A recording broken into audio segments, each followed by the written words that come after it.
Welcome to The Debate. Yesterday, Monday, January 26th, 2026, was one of those days where the entire country, and frankly much of the world, just seemed to hold its breath. The news broke in the afternoon. The body of Sergeant Hengvo, a 24-year-old police officer and the final Israeli hostage held in Gaza, was returned to his family. It was a moment of absolute just suffocating gravity. For the first time since 2014, that's 12 years, there are no Israelis, living or dead, held captive in the Gaza Strip. The 843 days of anguish that began on October 7th, 2023, have officially concluded. And with that closure, the page turns, and it turns violently to the next chapter. Phase 1 of President Trump's peace plan is now officially complete. The ceasefire held, the prisoners were exchanged, the hostages are home. But today, right now, we are staring down the barrel of Phase 2. And the central question we really need to wrestle with is whether the demand for Hamas's total disarmament, the absolute cornerstone of this next phase, is a realistic path toward a new Gaza, or if it is, as you've hinted before, a diplomatic trap. I don't think trap is too strong a word. I think we are looking at a paradox. The plan demands something that sounds reasonable to Western ears, disarmament, but requires Hamas to commit what is, for all intents and purposes, institutional suicide. So the question is this a roadmap to peace, or is it just a beautifully drafted justification for a return to total war? I see why you frame it that way, given the history here, but I view it differently. I believe the successful completion of Phase 1, combined with the incredibly high-pressure framework of the Trump plan, creates the first genuine, enforceable opportunity we've seen for a demilitarized and, yes, prosperous Gaza. The mechanisms are finally there. I'm sorry, but I just don't buy that. Let me tell you why. Phase 2 is, I think, fundamentally flawed because it requires Hamas to voluntarily surrender their primary leverage. They have already called this demand delusional. When you set a condition that you know the other side cannot and will not meet, you aren't playing for peace. You are setting the stage for an inevitable and likely far more violent conflict. Let's unpack that, because I think the inevitability of conflict is exactly what this plan is designed to disrupt. But first, we need to ground this in the moment we're living in.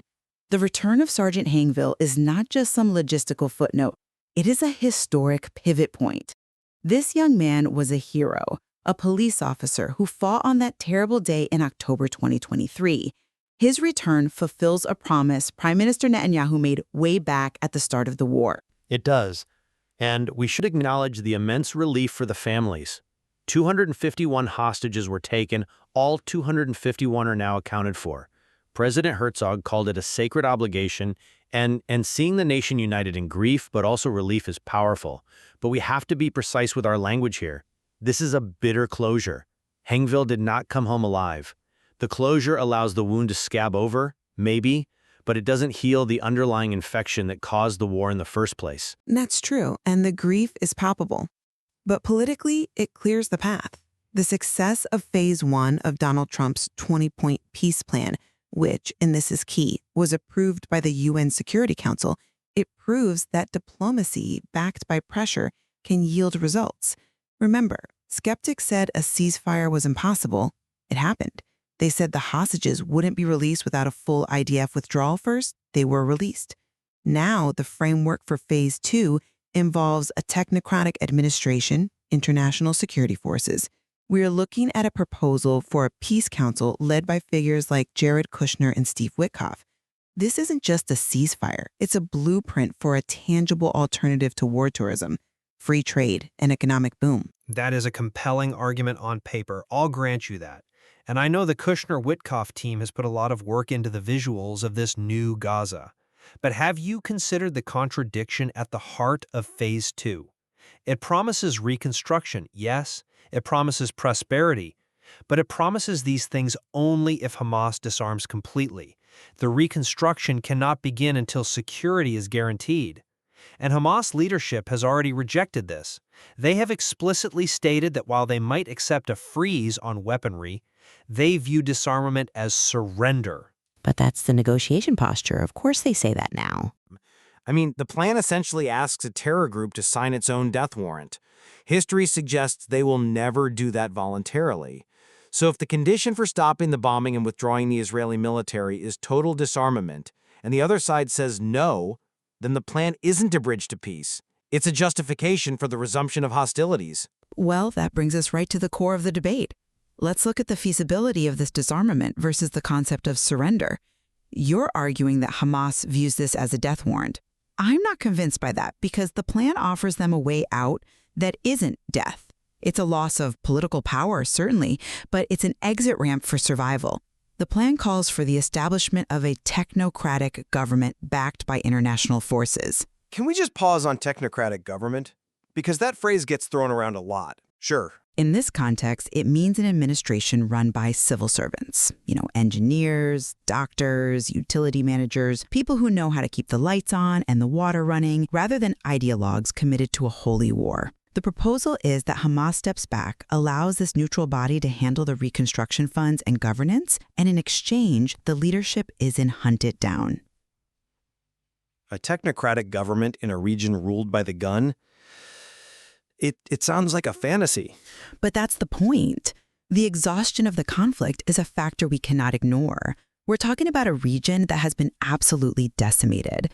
The international pressure, now codified by UN approval, acts as a forcing mechanism. This isn't just Israel asking for this. It is the international community, led by the US, saying that the governance of Gaza by Hamas is over. The removal of Hamas from governance is the only way to turn Gaza into a demilitarized zone. I come at it from a different way. You're relying on the logic of state actors that when a state is exhausted, it sues for peace to save its population. But we're dealing with an ideological insurgency. Look at the rhetoric coming from Hamas officials just this week.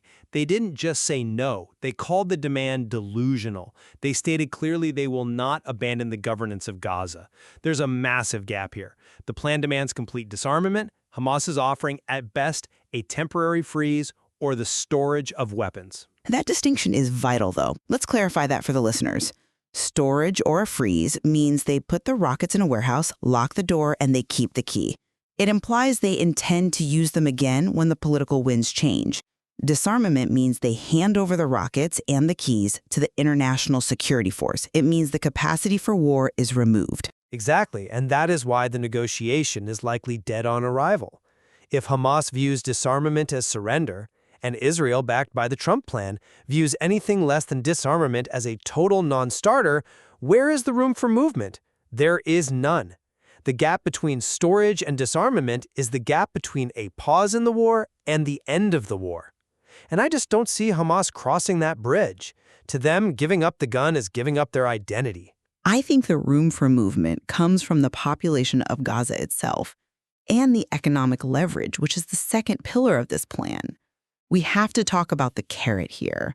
The vision of a Gaza with coastal tourism and free trade isn't just a fantasy, it's a strategic wedge. It sounds like a real estate brochure, not a peace treaty. But it represents a future.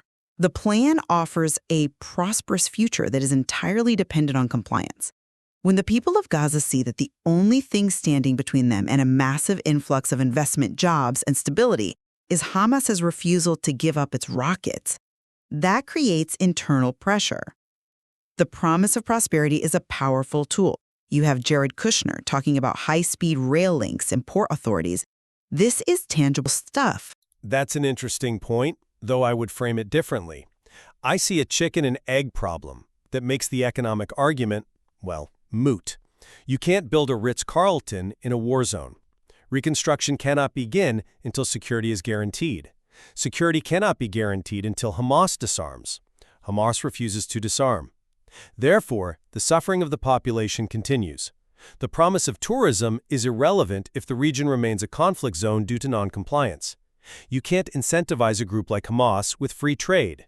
Their currency is resistance, not GDP. They're happy to rule over rubble if it means they remain the rulers. Perhaps, but the calculus changes when the alternative is total destruction. And this is where we have to discuss President Trump's recent comments. The carrot is big, but the stick is terrifying. Just 5 days ago at the World Economic Forum in Davos, Trump was explicit. He didn't mince words. He said if Hamas does not disarm, they will be destroyed very quickly. He used the word crushed. The rhetoric was certainly unambiguous. It was a clear ultimatum. This changes the calculus because it is no longer just Israel threatening them. It is the United States superpower explicitly stating that they will support unhesitating, firm action. Trump's deadline is a few weeks. This suggests that the U.S. is not going to let this drag on. The threat of being crushed, backed by the full weight of the U.S. administration, forces Hamas to look at their survival differently. It's not just IDF airstrikes anymore. It's the full geopolitical weight of the West. I interpret Trump's Davos comments very, very differently. You hear a threat designed to force a deal. I hear a pre-written eulogy for the peace process. Trump said, and I'm quoting here, Hamas was born with rifles in their hands. To me, that indicates a fundamental understanding that diplomacy is going to fail. He knows they won't put down the rifles. Or it indicates he knows exactly how to speak to them in a language they understand. I think it indicates that this plan isn't actually a peace plan. It provides the diplomatic cover for Israel to resume the war with full U.S. backing once that few weeks deadline passes. By setting the bar at total disarmament and acknowledging that these men were born with rifles, Trump is essentially giving Israel the green light. He's saying, we gave them a chance, we put a great deal on the table. They refused. Now do what you have to do. The threat of being crushed isn't a negotiation tactic, it's a forecast. I disagree. I think Trump prides himself on making the impossible deal. He doesn't want a war, he wants a win. He wants the hotels on the coast. The threat is real, yes, but it serves the deal. However, there's another factor that strengthens the hand of the Peace Council, and that is the geopolitical reality post-hostages. This is something we haven't seen in nearly 3 years. This is the most dangerous variable of all. I view it as the most stabilizing. With all 251 hostages now accounted for, tragically many dead but many alive, Israel is no longer vulnerable to hostage diplomacy. For nearly 3 years, Hamas has held the heart of Israeli society captive. Every single military decision Israel made had to be weighed against the risk to the captives. That leverage is gone. This strengthens the hand of the negotiators, Kushner and Witkoff, because they can implement the plan without emotional blackmail clouding the judgment. Israel can negotiate from a position of absolute clarity. Absolute clarity or absolute lack of restraint. I agree that the leverage is shifted, but I would argue this makes war more likely, not less. Without hostages to protect, Israel has no reason to hold back. The IDF doesn't have to worry about bombing a tunnel where a hostage might be kept. They don't have to hold back ground forces for fear of executing a rescue mission. But that assumes Israel wants war for war's sake. The Israeli public is exhausted too. It assumes Israel wants security above all else. If the test of the ceasefire fails, and as we've discussed, the disarmament condition makes failure likely, the resumption of operations will be uninhibited. We could see more bombing, more invasions, a level of intensity we haven't seen yet, precisely because that sacred obligation to the captives has been fulfilled. The shackles are off. The Hannibal directive logic doesn't even apply anymore because there is no one left to capture or save. And that is exactly why Hamas must take the deal. Look, the leaders of Hamas are rational actors in terms of their own survival. Maybe not for their foot soldiers, but for themselves.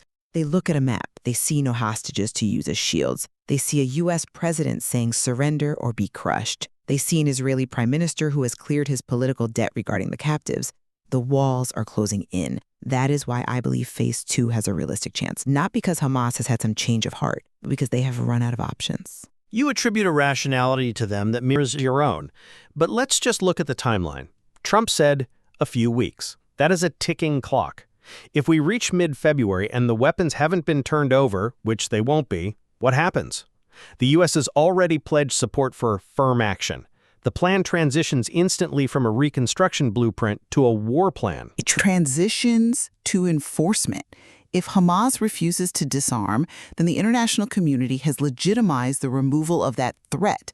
That's the, dare I say, genius of the plan.